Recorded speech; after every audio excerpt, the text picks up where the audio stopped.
Welcome again, dear viewers. And in this video, we are going to start the textual questions of the lesson Global Warming, a Catastrophe in the Making. The lesson is of your class 8th Tulip Series English by JK Bose.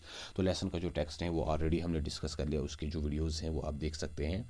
तो यहाँ पे question को start करने से पहले glossary में कुछ specific particular जो टर्म्स इस लेसन में इस्तेमाल हुई हैं तो इनको देखेंगे पहले। First there is the catastrophe चूँकि इसका एक जो टाइटल भी है वो भी इसमें भी आया है, global warming, A catastrophe in the making, disasters and, एक तबाही जो बननी जा रही है, एक ऐसा अंजाम, एक ऐसी बर्बादी जिसकी तरफ ये पूरी जो ये दुनिया है ये मूव कर रही है अगर इस ग्लोबल वार्मिंग को न रोका गया। तो कैटास्ट्रॉफी का मतलब है एक डिज़ास्टर्स एंड बर्बादी, जो बिल्कुल तबाही का एक अंजाम। Then there is green house gases which cause a green house effect, specially carbon dioxide. ऐसी गैसेस जो ग्रीन हाउस इफ़ेक्ट का सबब बनती हैं, जो इस प्लैनेट पे जो गर्मी है, जो हिद्दत है, इसको बढ़ाती हैं। लाइक मोस्टली इसमें जो carbon dioxide, carbon monoxide, methane या सल्फर डाइऑक्साइड, तो ऐसी गैसेस आती हैं। Retreat means to move away from a place, किसी चीज़ से पीछे भाग आना, पसपाई इख्तियार करना, या रिटर्न वापस आ जाना। तो इस सेंस में ये रेट्रेट का इस्तेमाल हुआ है। या किसी एक कोई ऐसी चीज़ जो बहुत आगे गई हो तो उसको वापस मूव करना, तो उसको रेट्रेट भी कहा जाता है। जैसे फौज जो है वो मैदानी जंग में कभी कभी रेट्रेट करती हैं, वापस आ जाती हैं। परमाफ्रोस्ट जो होता है an area of land which is permanently frozen, एक ऐसा इलाका जो बिल्कुल ही परमानेंटली फ्रोजन हो। जैसे जो पोलर एरियाज़ हैं उनमें बहुत सारी जो बर्फ़ है वो सदियों से वैसे ही जमी हुई है। Then there is non-existent means describes something that does not exist or is not present in a particular place। एक ऐसी चीज़ जो बिल्कुल ही मौजूद ना हो, जिसका कोई वजूद ना हो किसी जगह पे, या कोई ऐसा पर्सन जो कोई पर्टिकुलर जगह पे, या कोई ऐसी चीज़ जो किसी पर्टिकुलर प्लेस पे ना पाई जाती हो, बिल्कुल ही नॉन एग्जिस्टेंट हो, गायब हो। Then there is accumulate means to collect a large number of things over a long period of time।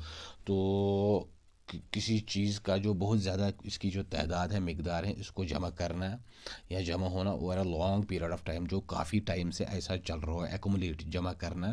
Then there is devastating means destroying a place और थिंग कम्प्लीटली और कॉजिंग ग्रेट डैमेज, कोई चीज़ बिल्कुल ही तबाह करना, बर्बाद करना, या किसी चीज़ का बहुत ज़्यादा डैमेज करना, डिवास्टेट करना, बर्बाद करना।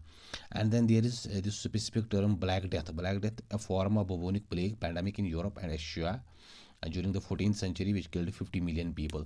एक ऐसा वबा, एक ऐसी बीमारी थी, एक ऐसा पैंडमिक था, जैसे ये कोरोना पिछली बार आया था, जो यूरोप और एशिया में फैला था 14वीं सदी के दौरान। खासकर अगर हम पोलैंड, इंग्लैंड, फ्रांस, इन ममालिक की बात करेंगे तो इन इलाकों में ये बीमारी बहुत ज़्यादा फैली थी, और कहा जाता है कि 70% लोग इससे मर गए थे। तो यहाँ पे जो है 50 million people, that means 5 crore लोग इसमें चल बसे थे इस ब्लैक डेथ में। क्यों इस ब्लैक डेथ इसको इसलिए कहा जाता था कि जो लोग इसमें मर जाते थे उनका जो चेहरा था या उनकी जो रंगत थी वो बिल्कुल सियाह हो जाती थी। That is why it has been nicknamed as black death. इस वजह से इस वबा को ब्लैक डेथ का नाम दिया गया था। Then there is subtropical, belonging or relating to the parts of the world that are immediately south or north of tropics। जो ट्रॉपिक्स होते हैं, tropic of cancer and tropic of capricorn, imaginary जो lines हम maps पे देखते हैं, तो ऐसे इलाके या ज़मीन के ऐसे हिस्से वो बिल्कुल साउथ और नॉर्थ में इन ट्रॉपिक्स के हों। Then there is flood plain means area flat and near a river that is often flooded when the river becomes fruitful। तो बिल्कुल ही ऐसे जो मैदानी इलाके होते हैं दरिया के आसपास में, तो जब भी दरिया में सैलाब आ जाता है या पानी से भर जाता है तो इन इलाकों में वो पानी चला जाता है, and they turned into flooded areas. तो इनको फ्लड प्लेन्स भी कहा जाता है। Then there is wetland। Wetland means a large area of land covered with swamp or marsh। तो जो काफ़ी सारा एरिया हो, दैट इज़ स्वैम्पी और मार्श, जो दलदली हो, स्वैम्पी हो, मार्शी एरिया जो होते हैं, मार्शी लैंड्स जो होते हैं, तो उनको वेटलैंड्स कहा जाता है, दलदली इलाके जो होते हैं। पैरेनियल मीन्स लास्टिंग और हैपनिंग थ्रू द ईयर, ऐसा कोई चीज़ जो पूरे साल होता रहा हो। पैरेनियल एक इसमें एक परमानेंस हो, सालाना, या going through the whole year, जो पूरे साल चलता चलता रहे, तो उस चीज़ को पेरेनियल कहा जाता है। ऐसी कोई एक्टिविटी, ऐसे कोई phenomena. Simulation means a representation of a problem situation at in mathematical terms specially using a computer. किसी प्रॉब्लम को रिप्रेजेंट करना, एग्जाम्पलीफाई करना, या एक उसका वो रेप्लिके का बनाना, एक उसका मॉडल बनाना, या ऐसी सिचुएशन को खासकर मैथमेटिकल टर्म्स में अगर हम देखेंगे, किसी चीज़ को एज इंडेक्स लेना और फिर इसको दूसरी चीज़ों के रिलेटेड साइमुलेट करना, एक आइडेंटिफिकेशन के तौर पे, एक इंडेक्स के तौर पे, स्पेशली यूजिंग ए कंप्यूटर। खासकर एक कंप्यूटर में ये चीज़ें होती हैं, किसी चीज़ का जो रेप्लिका बनाया जाता है या मॉडल बनाया जाता है। Then there is demarcation. Demarcation means a border और a rule that shows how things are divided. एक बॉर्डर या एक ऐसा रूल, एक ऐसी दीवार या एक ऐसी गैप जो दिखा सके कि हाउ थिंग्स आर डिवाइडेड। जैसे रोड के जो बीच में एक वो डिवाइडर लगा होता है, तो इसको डिमार्केशन कहा जाता है, जो फ़र्क होती है। Consensus means generally accepted opinion और decision among a group of people. एक ऐसी राय, एक ऐसी बात जो अक्सर लोगों ने या किसी बड़े ग्रुप में जो एक एक्सेप्टेड ओपिनियन समझी जाए, जो सब ने तकरीबन एक्सेप्ट की हो, एक कॉन्सेंसस, इत्तेफाक राय जिसको आप कहते हैं, इत्तेफाक राय। Degradation means the process of wearing down. किसी चीज़ का वक्त के साथ साथ वियर हो जाना, ख़त्म हो जाना या घिसना, तो उसको डिग्रेडेशन कहा जाता है, जवाल पसीर होना। और रिसीड मीन्स टू डिक्रीज, किसी चीज़ का कम होना, बिकमिंग मोर डिस्टेंट या दूर हो जाना या सुकड़ना। Then there is icicles. Icicles means long pointed sticks of ice that are formed when drops of water freeze. जो वो विंटर में जो वो बड़े बड़े वो स्टिक्स की तरह वो जो पानी जम जाता है, और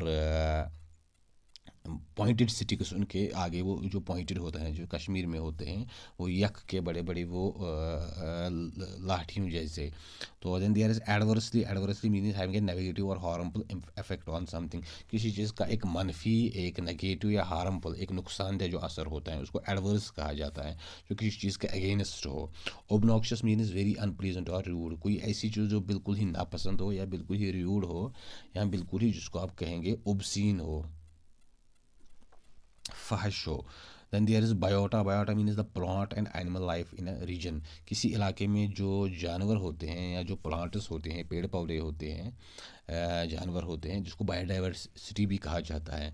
कतिज कतिज कश्मीरी लफ्ज़ हैं जो स्वैल को कहा जाता है, अबाबील को कहा जाता है।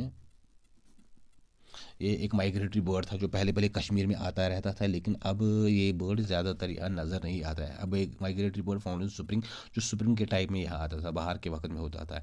Index means indicative classified. कोई चीज़ जो किसी चीज़ का एक इंडेक्स हो, इशारिया जिसको आप कहा जाता है, किसी चीज़ का एक इशारा, इंडेक्स, अलामत के तौर पे, एक सिंबल के तौर पे, क्लासिफिकेशन के तौर पे, तो उस सेंस में ये आया है। Complacent means extremely self satisfied. बिल्कुल ही एक वो एक कॉम्प्लेसेंट, एक सुस्त मिजाजी, एक सेल्फ सेटिस्फैक्शन होना, एक खुद पसंदी, या एक जो बिल्कुल ही कोई काम करना नहीं चाहता हो, कॉम्प्लेसेंट मिजाज का हो, सुस्त मिजाजी जिसको आप कहते हैं, या लेथार्जी भी इसको कहा जाता है। Stakeholders means a group of people who own a share in something. ऐसे सारे बहुत सारे लोग जो किसी चीज़ में जिनका शेयर हो, जिनका हिस्सा हो, स्टेक हो, दावेदार हो। Then there is robust. Robust of a person और एनिमल, स्ट्रॉन्ग एंड हेल्दी, और एन ऑब्जेक्ट और system, strong and unlikely to break और फेल। ऐसा कोई बंदा या ऐसे कोई जानवर जो बड़ा ही ताकतवर हो, मजबूत हो, सेहतमंद हो, या ऐसा कोई सिस्टम या ऐसी कोई चीज़ जो बड़ी स्ट्रांग हो, एंड अनलाइक टू ब्रेक और फेल, जो जिसमें ज़्यादा चांस ना हो कि वो ब्रेक हो जाए या फेल हो जाए, बड़ी मजबूत। Finally there is the sustainable. Sustainable means able to communicate over a period of time. कोई ऐसी चीज़ जो जिसमें पायदारी हो, जो काफ़ी देर तक चलती रहे, और that is able to continue, जो कंटिन्यू करती रहे, प्रिवेल करती रही over a period of time, काफ़ी वक्त तक, जो जल्दी ही ख़त्म ना हो, जिसमें एक पायदारी हो, एक जिसमें सस्टेनेंस हो, बर्दाश्त हो। सो फाइनली डियर व्यूअर्स, ये कुछ वर्ड्स आए थे यहाँ पे जो इस लेसन में इस्तेमाल हुए थे। Global warming, A catastrophe in the making. कुछ इसमें कुछ स्पेशल टर्म्स भी हैं, जो ऐसे jargon भी हैं जो that is related to this climate change, global warming and other things. तो ये कुछ इसमें कुछ टर्म्स थी जो हमने देख ली। तो नेक्स्ट वीडियो में हम इसके जो टेक्सचुअल क्वेश्चंस हैं वो देखेंगे। तो आप इस वीडियो को ज़रूर शेयर करें और चैनल को सब्सक्राइब करें। Wish you all the best and thank you.